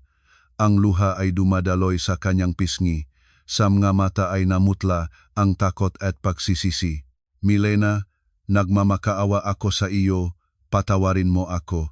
Pinindot ko ang button at ang salamin ay mahinahon na tumaas, pinaputol ang kanyang makawaawang pakiusap. Ang pekeng kasunduan ay nawala, ang huling maskara ay natanggal sa kanila. Mula ngayon, hindi na isang lilim sa ilalim ng isang puno nga akasya ang naghihintay sa kanila, kundi walang hanggang kadiliman sa likod ng mga rehas.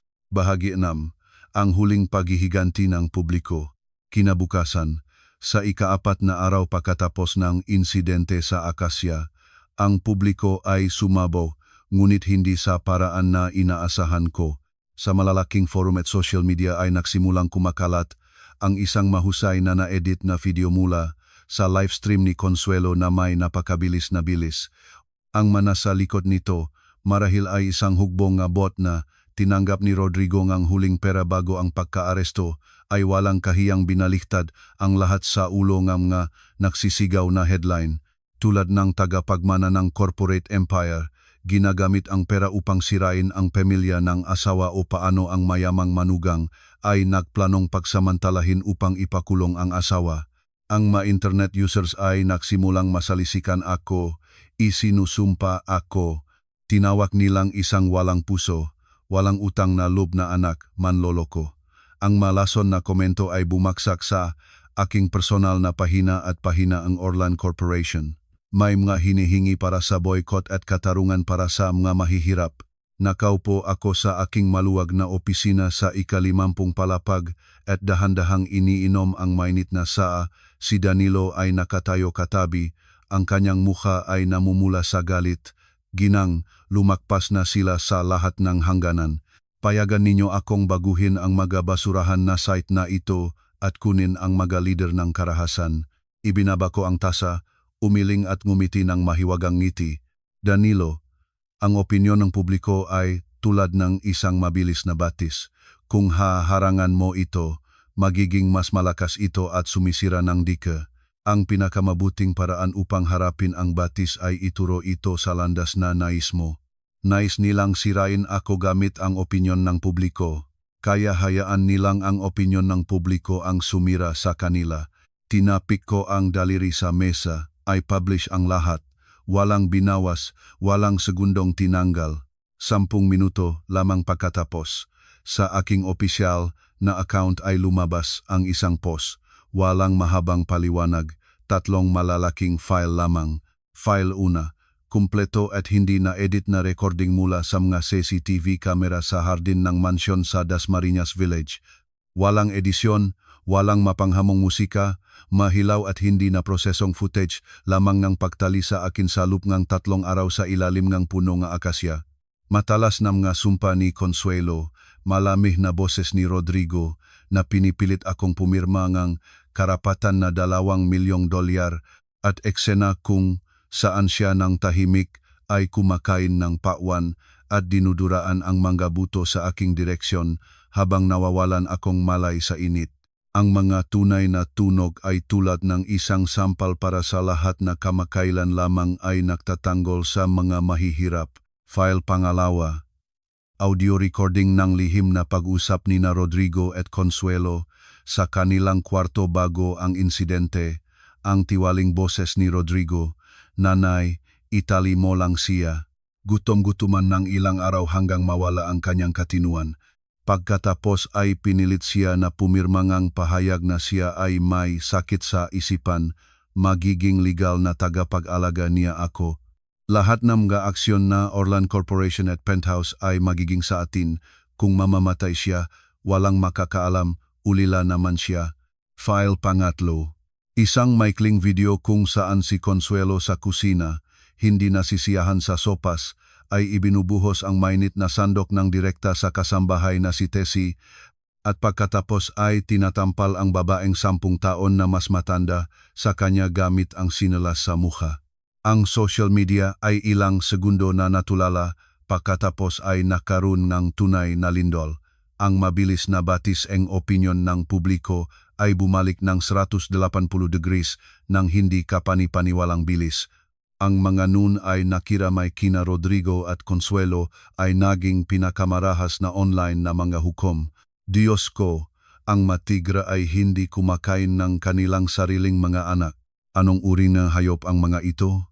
Sa direktora ng IT company na sinusubukan na ilagay ang asawa sa psychiatric hospital upang makontrol ang kanyang ari-arian, ang mga ganitong tao ay dapat na barilin. Ang tunay na parusa ay hindi limitado sa mga screen ng telepono. Sa araw ding iyon, si Consuelo ay pinalaya sa ilalim ng isang pirma ng pagbabalik bago ang pagsubok dahil sa kalusugan. Paglabas ng detention, walang naghihintay sa kanya, ni Alphard ni Mercedes. Nagpunta siya sa kalye upang maghanap ng taxi, ngunit ni isa mang taxi driver o ride-sharing driver ay hindi humihinto pagdating sa pagkilala sa kanya bilang pinakasikat na mukha sa internet. Tingnan ninyo, siya iyong masamang biyanang babae mula sa video, sumigaw ang isang naktitinda ng prutas mula sa bangketa. Agad na naktipon ang isang grupo sa paligid ni Consuelo. Mga may bahay, mga taxi driver, mga estudyante, lahat ay tumingin sa kanya ng may matinding pagkasuklam. Malupit. Isinibit ang manugang sa puno. At paano ka mabubuhay? Bam! Isang hinok na kamatis ay napunta ng direkta sa kanyang noo. Ang pulang katas ay dumaksa sa kanyang maputlang nakapoder na pisngi. Ulila, hindi mo pinaawa. Hayop bastos, isang supot na mga itlog na bulok na itinapon mula sa kalapit na tindahan ay napunta sa kanyang dibdib. Tumaas ang nakakasukang amoy. Si Consuelo ay sa gulat ay tinakpan ang kanyang mukha ng kamay at sinubukan na tumakas, ngunit ang grupo ay lalong sumasahob. Napi-corner siya. Hindi siya tinatampal ng mga tungkot. Ngunit ang mga panginis at basura na umaakyat sa kanya ay mas masakit kaysa sa anumang suntok. Naglakad siya sa mga kalye ng Makati. Ang kanyang sutlang damit ay punong dumi, balat ng itlog at katas ng kamatis. Ang takong ng kanyang designer na sapatos ay nasira. Kailangang itapon at lumakad ng paa sa mainit na aspalto. Ang makasamahan, makaibigan na kasama niyang uminom ng tsaa, lahat ay umiwas sa kanya ngayon tulad ng isang may sakit. Sa ibang bahagi ng lungsod, sa seldang kulungan, ang makalagayan ni Rodrigo ay hindi mas maganda. Ang balita ng kanyang ganap na pagbagsak at video ng kanyang pakana ay dumating sa tainga ng mga autoridad ng kulungan. Ang mga kriminal ay may sariling mga batas at ang mga lalaking nagtataksil at ng abuso sa kanilang mga asawa ay hinahamak ng higit sa lahat. Huy, Direktor, sinasabi nila na gusto mong ipadala ang iyong asawa sa psychiatric ward. Sabing isang may tattoo na bilanggo. Tinitignan si Rodrigo ng malamig na paningin. Si Rodrigo ay nakurot sa sulok ng mamasa-masang selda, namutla ang kanyang ngalabi sa takot. Tumingin siya sa maliit na bintana na may rehas kung saan ang gabi ay kumupas na. Naunawaan niya na ang parusa ayon sa batas ay simula pa lamang. Ang parusa ang opinyon publiko ng pakamuhing ang kakasamahan. Iyon ang kanyang habang buhay na hatol na pati na rin ang kanyang ina magdadala hanggang sa katapusan ng kanilang nga araw. Nakaupo ako sa sasakyan at sa pamamagitan ng madilim na salamin ay tumingin sa umalon na grupo sa kalye, walang habag. Ang kasamaan ay dapat na parusahan. Ang presyong binabayaran nila ay ang unang interes lamang sa napakalaking utang na kinuha nila mula sa konsyensya at pagkataong maging tao. Bahagi 7. Ang pagkawasak ng pamilyang Villanueva. Noong Biyernes, ang langit sa itaas ng Maynila ay nalubok sa mga berdeng ulap ng bagyo, nagpapauna ngang isang ulan na magtatanggal ng init ng nakaraang init. Nakaupo ako sa likod ng isang one-way mirror sa isang espesyal na silid para sa interogasyon. May hawak na tasa NG mainit na tsa. Sa kabilang bahagingang salamin ay sina Rodrigo at Consuelo, 2 taong na ang nakaraang pamilya ko. Ngayon sila ay nakmumukhang 2 mabangis na hayop na nakulong sa sulok, pagod at puno ng lason. Ang investigasyon ay nagpasya na magsagawa ng isang konfrontasyon upang linawin ang lahat ng detalye. Ito ang unang beses na naktakpo sila ng mukhaan sa mga kadena. Nang makita ang anak sa maluwag na kasuotan ng bilangguan, si Consuelo, na nasa ilalim ng pirma ng pagbabalik, ay nagmadali sa kanya upang yakapin, ngunit malamig na itinaboy ni Rodrigo. Sa kanyang paningin ay walang aninong ang pagmamahal ng anak, tanging malalim at butong ngalit lamang. Rodrigo, anak, paano ka nakaroon ng ganito? Umiyak si Consuelo. Ang kanyang nangalok na mukha mula sa mga palo at gasgas ay punong ng mga pasa at kalmot. Lahat ng ito ay dahil kay Milena na iyon. Sinira niya ang aming pamilya. Ipinarito niya tayo. Tumahimik. Malakas na tinampal ni Rodrigo ang mesa ng kamao. Tigilan mong sisihin ang lahat kay kanya. Kung hindi ang inyong kasakiman, kung hindi ka ang nagsabog sa akin na kunin ang penthouse para kay Maricel, hindi ako makakagawa nito. Kung hindi mo naisagawa ang palabas na iyong ngang pagsabit at livestream, nahahanap ba ang Victor Orlan ang aming kinatatayuan? Natihilan si Consuelo. Ikaw ay naktatapang na. Ginawa ko ang lahat para sa pamilyang ito, para sa iyong kinabukasan, para sa kinabukasan ng iyong kapatid, para sa sarili ko. Sumabog si Rodrigo sa isang mabangis na istrikal na tawa. Ginawa mo iyon para sa iyong kayabangan. Ginagastos mo ang perang kumpanya sa iyong ngapekeng kaibigan na milyonaires, bumibili kang brilyante habang nagpupuyos ang ulo ko sa nga ulat para sa mga auditor. Ikaw ang nagsabi sa akin na ulila si Milena at maari nating tuksuhin at hamakain siya at walang makakaalam. Ngayon ako ay 15 taon sa kulungan at may utang na 200 milyong piso. Sa palagay mo ay basta makakalusot ka. Lumingon siya sa investigador. Kasamangang investigador, isasalaysay ko ang lahat. Ang ideyang ng pagsabit kay Milena sa puno ay ganap na pag-aari ng aking ina. Siya mismo ang naktali sa kanya, siya mismo ang nagutom-gutom sa kanya. Ako ay isang saksi lamang, ngunit wala akong magagawa dahil nagbanta siya na magpakamatay at karamihan sa perang inilabas mula sa kumpanya ay inilipat sa kanyang personal na account para sa pamimili at para kay Marichel sa Inglaterra. Ako ay pinamamahalaan lamang. Trader, walang utang na loob na anak. Si Consuelo sa pagkabalif ay hinarangan si Rodrigo, sinubukang kalmutan siya. Nagtatangkang sisihin sa akin ang lahat. Sino ang pumirma sa mga pekeng kontrata? Sino ang gumastos ng pera sa kabit? Pagkatapos ay nanungayaw na walang pera ang kumpanya para makahingi sa akin ng apartment mula kay Milena. Kasama ng investigador, nagsisinungaling siya. Siya ang pangunahing plotter. Siya ang nagsabi sa akin na pabayaan ko siyang mabali. Ito ang kanyang sinabi. Ang ina at anak ay mahigpit na kumakapa sa bawat isa sa literal na kahulugan. Itinulak ni Rodrigo ang kanyang ina at siya ay bumaksak. Kumapit siya sa kanyang kuwelyo. Inulan ng pinakamasamang sumpa na maaring ilahad ng isang ina sa kanyang anak. Ang makapagpapahalaga ang pamilya, pagmamahal ng ina, karangalan, lahat ay naging maruming, mabahong makapiraso sa harap ng katotohanan. Nakatayo ako sa likod na salamin at tahimik na sinusunod ang dulang ito. Ang aking puso ay hindi masakit. Sa kabaliktaran, naramdaman ko ang isang kakaibang kapayapaan. 3 taon na akong nagsisikap na lumikha ng isang bagay na tao sa kanila. Naniniwala akong matutunaw nga aking pagpapasakop ang kanilang puso. Ngunit tingnan ninyo, nang mawala ang benepisyo, nang harapin sila ng batas, ang lahat ng pagmamahal na iyon ay naging mahina at marumi. Danilo, tahimik akong tumawag, hindi alisin ang aking paningin sa mga nagawayang figura. Nakikita mo ba, ang hindi itinayo sa kabutihan ay sooner or later ay magpapakamatay. Ginang, nais ninyong tapusin ang confrontation na ito. Si Danilo ay may simpatiya na nagtanong, hayaan silang magpatuloy, uminom akong tsaa. Hayaan silang ilabas ang lahat ng kanilang pinakamadilim na sulok. Habang mas pinagtatalong kanilang nilalabas ang bawat isa, mas makatarungan ang hatol para sa bawat isa. Nagpatuloy ang madugo na labanan. Inihaya ni Consuelo na lihim na ibinenta ni Rodrigo ang aking singsing ng pangako upang manaya sa stock market at lahat ay natalo niya.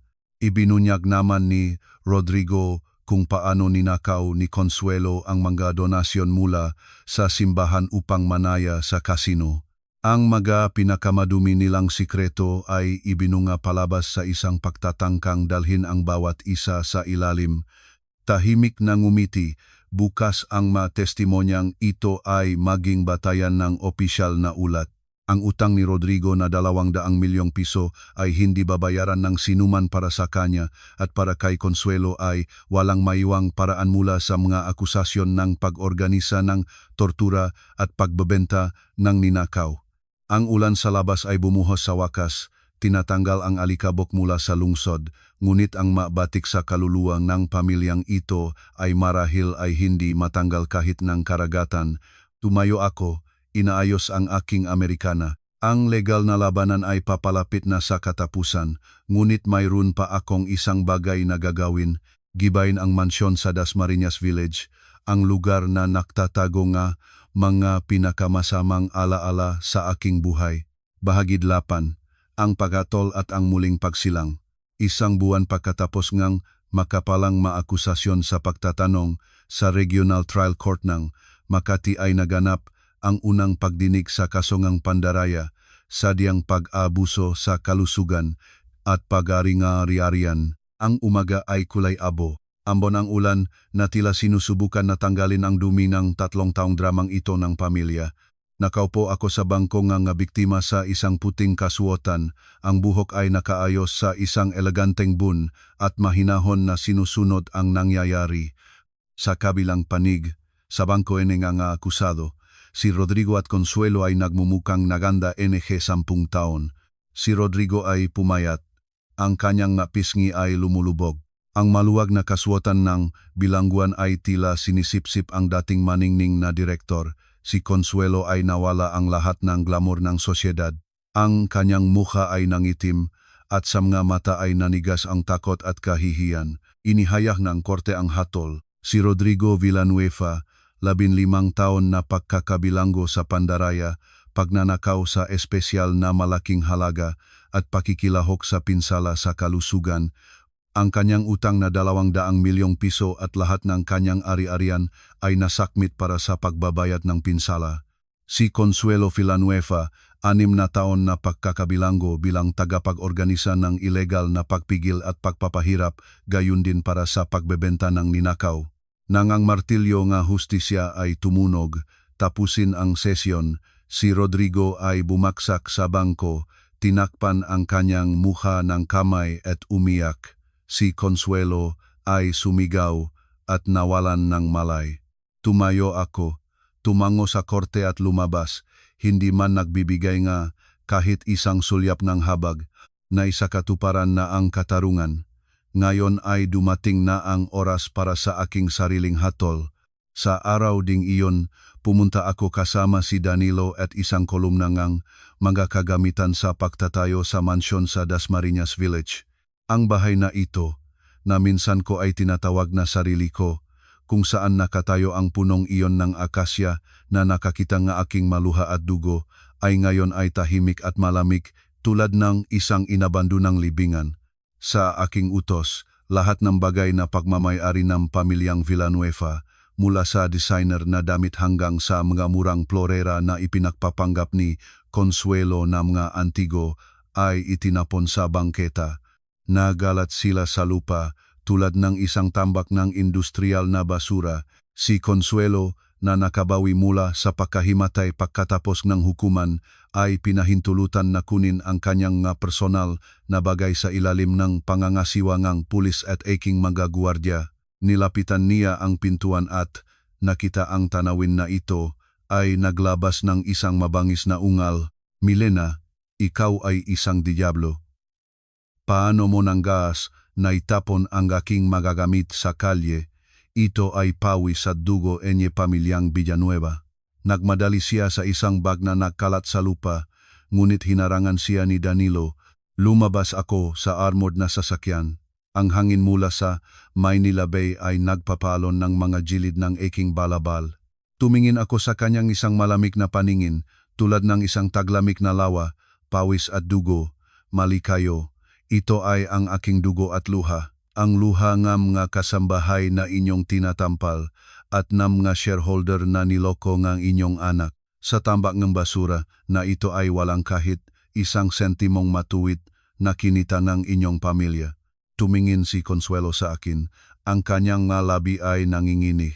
Nakuha mo na ang lahat, ipinabilanggo mo si Rodrigo. Bakit hindi ka makapagpahinga na? Dahil ang bahay na ito ay nalasapaan, malamig ko siyang sinagot at lumingon sa operator ng excavator. Magsimula na ito ay nalasapaan. Ang ingay nga makina ay pumatak sa katahimikan. Ang malaking excavator ay humiking kanyang bakal na scoop at nagpaputok ng isang nakaguguba na suntok sa salaming pader ng unang palapag. Kalansing ng nasirang salamin, lagabok ng gumugulong na konkreto.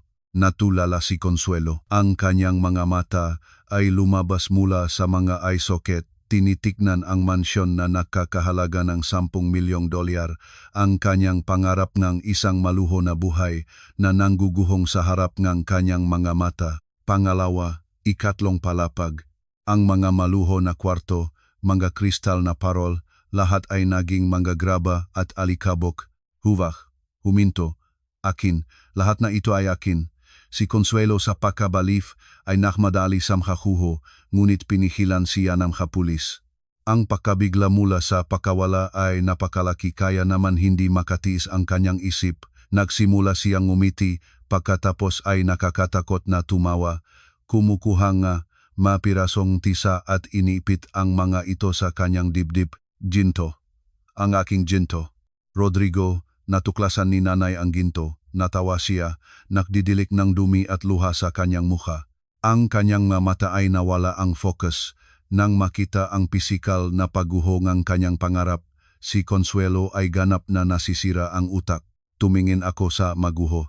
Ang pakiramdam sa kaluluwa ay naging magaan. Ang matandang puno ang akasya ay binunot din. Ayaw kong mag-iwan ang kahit isang bakas ang kahihiyan. Danilo, linisin ang lahat dito at pagkatapos ng pantayin ang lugar, magtanim para sa akin ng malawak na field ng sunflower, sabi ko at lumingon, umupo sa sasakyan. Ang kabanatang aking dating buhay ay opisyal na isinara kasama ang rumbling ng gumugulong na konkreto, ngunit ang paglilinis ay hindi pa tapos. Mula sa ibang bansa ay lumipat na ang huling ugat ng lason na pamilyang ito upang humingi ng kani-kanilang. Ang kapatid ni Rodrigo, si Maricel. Bahagi 9. Ang huling pangkat ng buwaya. Ang marelo sa aking mesa ang trabaho ay nagpapakitang 10 umagang Lunes. Isang linggo na ang lumipas mula ng gibayin ang mansyon sa Dasmariñas Village at si Consuelo ay opisyal na nailagay sa psychiatric wing ng kulungan ng ospital. Sa punong tanggapan ng Orlan Corporation ay naging maingay dahil sa isang hindi inaanyayahang bisita. Wala kayong karapatang pigilan ako. Ang aking kapatid ay direktor at ang aking manugang ay may-ari ng korporasyong ito. Alam ba ninyo kung sino ako? Ang matalas, mapagmataas na sigaw, katangian ng buong pamilyang Villanueva ay kumalat mula sa reception sa ika-50 palapag. Ibinagsak ko ang aking pluma, sumandal sa aking upuan at uminom ng tsaa. Si Maricel, ang aking mamanugang, na bumalik mula sa Inglaterra, ay lumitaw sa wakas. Hindi pa niya alam na ang 15 taon na sentensyang kanyang kapatid at ang pagkabaliw ng kanyang ina ay magpakailanman na naglusaw sa kanilang pamilya sa isang itim na hukay. Bugang-buga. Nabuksan ang pinto na opisina. Pumasok si Maricel sa isang maikling dress ng luxury brand na may bag na balat ng buwaya na nakakahalaga ng isang apartment na iyon ngang binili ni Rodrigo para sa kanya gamit ang ninakaw na pera. Milena, ano ang ginawa mo? Bakit hindi sumasagot ang nanay sa mga tawag? Bakit inaresto si Rodrigo? Binayaran mo ang pulis gamit ang aming pera? Itinapon ni Maricel ang bag sa aking mesa at aroganteng na utos. Pakinggan mo dito, kakabiyahe ko lang mula London. Sa susunod na buwan, kasal na ako sa anak ng isang oil magnate mula sa Cebu. Agad na mag-isyong tseka para sa 2 milyong piso. Kailangan ko ang pera para sa Sabores Catering at para sa handaan sa isang 5-star hotel.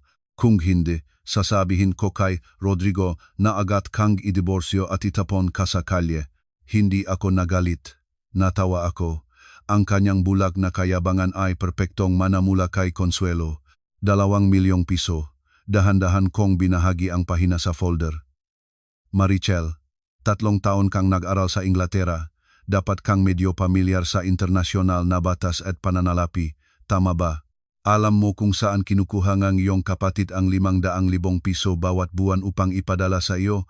Nakunot no si Maricel. Ang pera na kinita ng aking kapatid, saan pa? Siya ay isang henyo.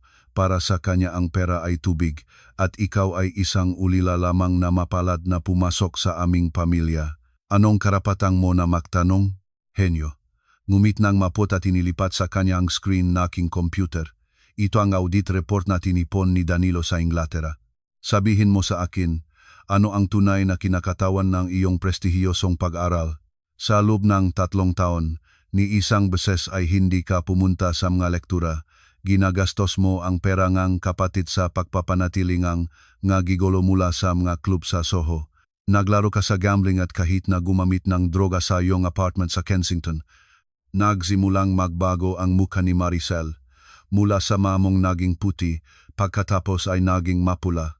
Ikaw ay naksubaybay sa akin. Nagtatangkang manira ng aking pangalan. Manira.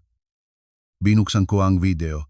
Sa loob nito ay si Marichel sa isang mabanggis na partido sa London na may siringge sa kamay. Mayroon akong kumpletong dosye ngan iyong ma-akademikong panloloko, pagbiling diploma at mga medical na record mula sa rehabilitation clinic. At Marichel, sa palagay mo ba ay magaganap pa rin ang iyong kasal sa anak ng magnate? Kinuha ko ang telepono at isang pindutin ay nakpadala ng malaking file. Ipinadala ko na ngayon ang lahat ng mga dokumentong ito sa pamilya ng iyong magiging asawa at sa pamunuan ng iyong universidad. Sa tingin mo ba, ang isang kagalang-galang na pamilya mula sa Cebu ay tatanggap ng isang nagnanakaw na anak sa kanilang pamilya kung ang kapatid ay nasa kulungan? Ikaw ay ahas, patatayin kita. Galit na tumalon si Marichel sa akin, ngunit agad na humakbang si Danilo pasulong at inihawi ang kanyang nga braso sa likod. Ito pa lamang, tumayo ako at lumapit sa kanya. Ang lahat ng perang ipinadala ng kapatid sa iyo ay ninakaw ayon sa batas. Ito ay iligal na kinita na pag-ari.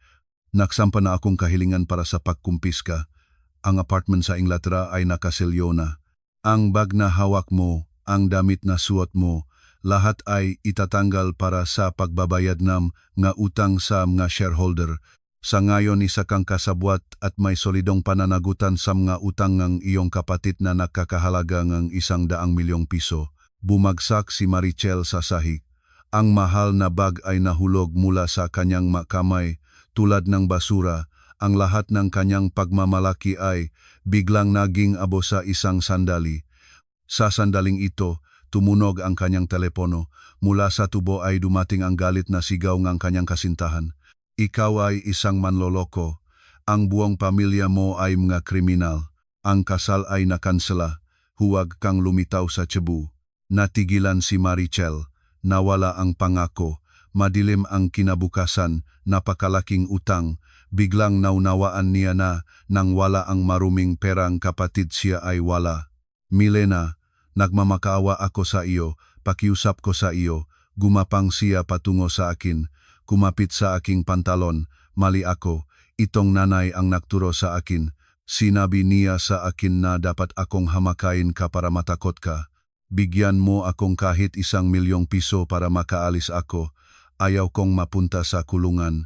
Ayaw kong hingilin ang mga utang sa akin. Malamig kong nagtanggal ng kanyang makamay. Marichel, nang araw na isinibit ako ngayong ina sa puno, tumawag ka sa kanya at nagsabi, Nanay, suntukan mo siya ng husto para maalis ang ugaling matipid. Kulang pa ang pambiling ang panibagong relo ko. Naalala mo pa ba iyon? Sa pagkakataong iyon ay iniisip mo ang tungkol sa damdamin ng kapatid. Lumingon ako at kinumpas ang kamay sa guwardiya.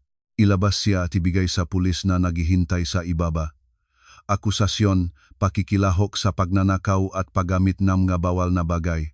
Hayaan ang batas na harapin ito. Hindi, Milena, patawarin. Ang masigaw ni Marichel ay lalong humihina habang siya ay inilalabas sa opisina.